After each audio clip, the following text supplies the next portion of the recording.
کیونکہ جو بھی پولیٹیکل لیڈر کسی بھی ٹاک شو میں آتا ہے یا اسٹیج پہ جاتا ہے, کسی بھی الیکشنز کا اب زمانہ ہے, وہ ایک دوسرے کو گالیاں دے رہا ہوتا ہے اور ایک دوسرے کو چور کہہ رہا ہوتا ہے. وہ top to bottom trust deficit ہے. آج بھائی بھائی پہ ٹرسٹ نہیں کرتا, دوست دوست پہ ٹرسٹ نہیں کرتا جہاں پہ امپورٹنٹ میٹرز ہوتے ہیں. تو لیکن میں یہ ضرور کہتا چلوں گا ایز اے پروفیشنل, اور میں کیونکہ ایک پرائیویٹ ادارے سے بلانگ کرتا ہوں, لیکن گورنمنٹ کی ضرور بات کروں گا کہ ایکسپینڈیڈ پروگرام آف امیونائزیشن جو پاکستان میں چل رہا ہے وہ بہت ہی کوالٹی پروڈکٹس ہیں اور کوالٹی ویکسینیشن ہے جو اتنی مہلک بیماریوں سے بچاتی ہیں. دوسری چیز یہ ہے کہ جو پولیو کے ویکسینز بھی گورنمنٹ پرووائڈ کر رہی ہے وہ بھی بہت اچھی کوالٹی کے ہیں, ٹاپ موسٹ ہیں, اس کے اندر انٹرنیشنل باڈیز بھی انوالوڈ ہیں. ایک اور چیز آپ کو بتاتا چلوں گا کہ اتنی فنی بات ہے ویکسینز کے بارے میں کہ لوگ ہمیں ویکسینیشن ہم ساری ای پی آئی بھی فری لگاتے ہیں, گورنمنٹ ہمیں پرووائڈ کرتی ہے, اور ہم پولیو کی اور کووڈ کی بھی ہم نے فری لگائی تھیں. یقین مانیں اتنے اسٹرینج بات ہے کہ آج تک مجھ سے کسی نے اتنے کووڈ کے سارے سالوں میں یہ نہیں پوچھا کہ یار ویکسین لگانے سے ہمارے بال تو نہیں گر جائیں گے, ہماری آنکھیں تو اندھی نہیں ہو جائیں گی, ہمارے بولنے کی سکت, سننے کی سکت تو نہیں چلی جائے گی, بلڈ پریشر ہمیں ہے یا ڈائبٹیز ہے وہ تو آؤٹ آف کنٹرول نہیں ہو جائے گا, ہمارے جگر میں پتھری ہے یا جگر میں کوئی پرابلم تو نہیں آئے گی, گردے میں کوئی پرابلم تو نہیں آئے گی, اسکن میں ریشز تو نہیں ہو جائیں گے.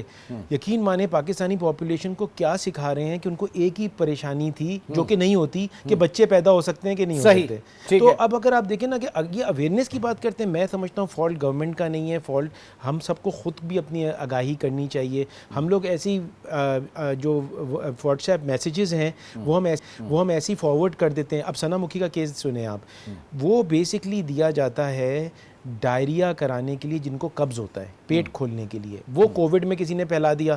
وہ اتنے لوگ, ہم ایکسپو سینٹر جو 5 کور نے اسٹیبلش کیا تھا ہم اس میں کام کر رہے تھے, لوگ ٹھیک ہی نہیں ہو رہے. ہم نے کہا یہ کیا ہو رہا ہے, تو پتہ چلا وہ ثنا مکھی پہ پیے جا رہے تھے اور اس سے ڈائریا اور الیکٹرولائٹ امبیلنس اور کتنے اموات ہو گئیں. تو میں آپ کے پروگرام کے توسط سے گزارش کروں گا ہاتھ جوڑ کے کہ پلیز لوگ تو تعویذ جھنڈوں کی طرف بھی بہت گئے کووڈ میں.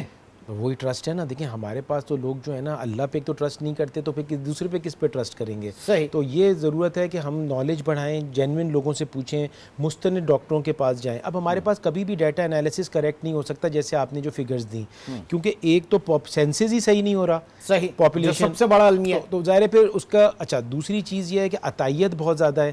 تو اگر جینوئن جو ہاسپٹلز اور لیبز ہیں وہ تو رپورٹ کر رہی ہیں گورنمنٹ کو, جو عطائی والی بھی ٹریٹ کر رہی ہیں وہ تو رپورٹ بھی نہیں کر رہی ہیں, ان کی اموات بھی رپورٹ اگر مر جاتا ہے تو پھر جا کے پتہ چلتا ہے کہ یہاں پہ ایک عطائی ڈاکٹر تھا اور وہ اتنے عرصے سے لوگوں کا علاج کر رہا تھا, کتنے لوگوں کو مار دیا, چل رہی ہوتی ہے. وہ تو جب 500-600. تو ہمارے پاس ڈیٹا انالیسس, جیسے میں نے گزارش کری پریونشن کے لیے آپ ایپیڈیمیولوجیکل اسٹڈیز کرتے ہیں, ڈیٹا انالیسس اس پہ انٹرسٹ کر کے پہلے سے پریڈکٹ کرتے ہیں کہ کہاں پہ ہمیں ڈیمز بنانے ہیں, جس طرح پانی کے ڈیمز ہوتے ہیں.